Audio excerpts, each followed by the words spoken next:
At 11:23 a.m. on September 19, 1944, Private First Class Walter Kowalski crouched inside his M4 Sherman tank near Araort, France. The crisp autumn air carried the distant sound of gunfire, yet inside the turret, tension was suffocating. 3 German Panzer IV tanks were closing in from 800 yards. Walter's hands shook violently. Only 2 days ago, the loader before him had been killed when a Panzer round punched through the turret. Walter was a replacement, a mechanic pressed into service. He had loaded exactly 4 training rounds in his entire life. The gunner beside him was screaming about traverse speed, while the commander was barking coordinates. The driver reversed frantically into a hedgerow, and Walter, he had to load a 75mm shell perfectly, quickly, and without hesitation. Walter grabbed the first shell from the ready rack, 38 pounds of high explosive. Sweat slicked his hands along with oil from the tank interior. Fort Knox had drilled the proper method into every loader. Grip the shell nose forward, line up the brass base with the breech, slam it home, step clear. The motion took 4 seconds if you were skilled, 5 if your nerves were frayed. Walter had watched others work. Loaders always faced the breech head-on. But Walter was left-handed, and the Sherman's cramped turret made every movement critical. When he turned to align the shell, his left elbow smashed into the gunner's shoulder. The shell nearly slipped. The commander yelled. The Panzer tanks closed to 600 yards, and Walter improvised. Walter turned his back to the breech, feeling his way behind himself. His left hand guided the shell while his right gripped the base. The shell slipped into the chamber, the breech slammed shut, and the gunner fired without hesitation. Hot metal and smoke singed Walter's neck. He ignored it. The second shell, same motion. The third, 2.5 seconds. The fourth, 2 seconds flat. In 6 minutes, 4 shells destroyed 4 German tanks at 400 yards. The crew stood silent. Walter, black with powder residue, had broken every safety rule in the book, but it had worked, and in that moment he realized something no Fort Knox instructor had ever considered. Sometimes survival demanded improvisation. The M4 Sherman was never intended to duel German armor directly. Designed in 1941 to support infantry, break defensive lines, and be reliable, easy to produce and repair, the Sherman's 75mm gun could penetrate 3 inches of armor at 500 yards, enough for Panzer III, not Panzer IV. German armor had advanced. By late 1943, most panzers could shrug off a Sherman shell. The Sherman's advantage lay in mobility, speed, and numbers, but in reality, crews faced grim odds. For every German tank destroyed, 4 Shermans were lost. A single Tiger at Villers-Bocage had destroyed 25 Allied tanks in 15 minutes. The math looked good on paper. In combat, it meant death waiting around every corner. American tankers had seen burned Shermans lining French roads, dragged wounded men from turrets, and witnessed tanks explode when shells cooked off. Direct hits killed loaders first. Crews experimented. Sandbags, spare tracks welded to the turret, decoy paint schemes. But Shermans could not penetrate panzer armor from the front. In duels, speed mattered. The first tank to fire often won. Rate of fire became a critical skill. 4-2. 5 seconds per round was the standard loading time, including grabbing the shell, aligning it, and stepping clear. German Panzer IV crews could match that. Panthers were slightly slower, but their guns fired farther, making speed less relevant. Training at Fort Knox prepared soldiers for theory, not the brutal chaos of combat. Left-handed loaders faced a unique challenge. Standard doctrine taught right-handed motions. Face the breech, 2 hands on the shell, ram forward. Left-handed soldiers were forced to lead with their weaker hand. Pivoting toward the breech caused elbows to collide with the gunner, traverse wheel, or radio. Extra seconds in combat meant death. During early September 1944, the 4th Armored Division lost 18 Shermans in just 2 days. At Araort, reports noted left-handed loaders struggled, fumbled shells, and paid with their lives. Even right-handed loaders faced difficulties when the tank moved over rough terrain. Loaders needed to stabilize the gun and shells simultaneously, a nearly impossible task under fire. On September 17, 1944, Walter's tank was hit near Rutsch. A Panzer round deflected off the glacis and threw Walter against the turret wall, dislocating his right shoulder. The medic patched him up but warned him he was done as a loader. The division was short on tanks and replacements.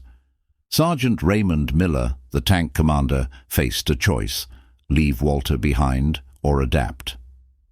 The next morning, September 18th, German Panzer IVs appeared through the morning. Fog. Walter attempted the standard method, but his right shoulder screamed. In desperation he tried the backward motion, turned, felt for the breech with his left hand, rammed the shell with his dominant arm. It worked. He repeated it under fire, faster each time. 9 rounds in 4 minutes, 2 panzers destroyed, 1 retreated. Survival demanded rule-breaking. The backward loading method worked because it leveraged physics, space, and natural motion. Facing forward meant extended arms, weak leverage. Turning backward allowed shorter, more powerful movements, using shoulder and back muscles. Space was maximized. The shoulders aligned parallel to the gun instead of perpendicular, reducing collisions with crew members and equipment. Natural motion took over. Left-handed loaders guided shells instinctively, relying on muscle memory. No conscious thought was needed. The manual had never considered left-handed loaders, cramped turrets, or stress-induced improvisation. Walter had solved all 3 simultaneously, purely by instinct and necessity. The method violated every Army regulation: facing the breech, visual contact with the shell, 2-handed coordination, stepping clear. Technical Manual 9731A was explicit. Previous violations had caused catastrophic failures, even explosions killing entire crews. Sergeant Miller knew the regulations, but knew Walter's method worked. After September 18th, the crew had destroyed 4 panzers in 6 minutes using backward loading.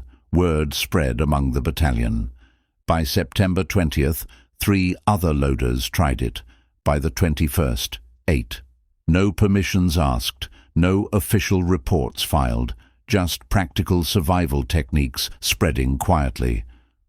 Lieutenant Colonel Creighton Abrams of the 37th Tank Battalion noticed.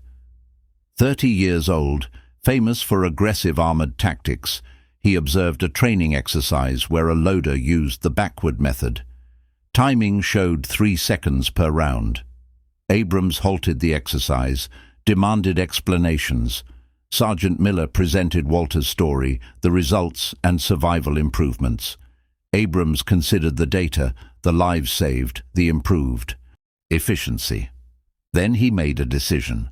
The backward method would be standard for his battalion. Manuals and regulations were secondary. Survival and results came first. Within 48 hours, Abrams trained every loader in the 37th Tank Battalion on the backward method. Walter demonstrated. Veterans practiced until they matched his 3-second pace. By October 1st, 90% of loaders in Abrams' battalion used the technique in combat. Engagement times dropped from 12 to 8 minutes. Kill ratios improved. Other battalion commanders noticed. Some adopted the method, others hesitated. But General George Patton, commanding 3rd Army, cared only for speed and results. After reviewing reports, he ordered all 3rd Army tank units to adopt the backward loading method. Any commander refusing would be relieved. Any officer penalizing a loader would answer to Patton personally. 3rd Army had roughly 4,000 Shermans across 11 armored divisions. Within weeks, the backward loading method was standard practice. Replacement crews were trained on it. Veteran loaders passed it on. Between October and December 1944, Third Army's tank kill ratio improved from 3.21 to 1.4.1. Crew survival increased by 18%. The technique spread unofficially to 1st and 9th Armies. By January 1945, loaders across the European theatre were using it. In the Pacific, Sherman crews in Okinawa adopted the same method, giving them a measurable edge in close-range tank duels. The backward loading method transcended World War II. During the Korean War, American tank crews used modified Shermans against T-34s. Marine Corps reports highlighted the importance of loader speed. Average load times were 2.8 seconds versus 4 seconds for North Korean crews. In Vietnam, South Vietnamese forces adapted the method for obsolete Shermans and M48 patterns. Even with M48 and M60s, the principles applied. Turn, feel for the breech ram. Early M1 Abrams crews trained with modified versions until automation replaced manual loaders. Walter's instinctive innovation had endured for decades. Walter returned to Detroit, resuming his work as a Ford mechanic. Married in 1947, he raised 3 children and worked for 41 years before retiring in 1986. He rarely spoke of the war, yet the technique he developed saved hundreds of lives. Despite the significance, he received no medals or formal recognition. Sergeant Miller had recommended him for corporal, and the promotion went through. Walter survived 14 more engagements, loading every round with his backward method, often in under 2.3 seconds. His legacy lived in every tank crew trained to copy his motion. Walter died in 2004, age 82, buried in Resurrection Cemetery, Clinton Township, Michigan. His obituary mentioned his service but not the backward loading method. Yet veterans, tank loaders, and historians recognized its impact. From Europe to Korea, Vietnam, and even early Abrams crews, the technique persisted. The idol Sherman's interior at Fort Knox Museum shows the cramped space Walter overcame. Manuals could not, explain the survival innovation of a frightened left-handed 20-year-old mechanic. Wars are won by those who improvise, who break rules when rules fail, who survive and save others through ingenuity. Walter Kowalski never claimed heroism. He was just a mechanic who found a better way. And that is how wars are won.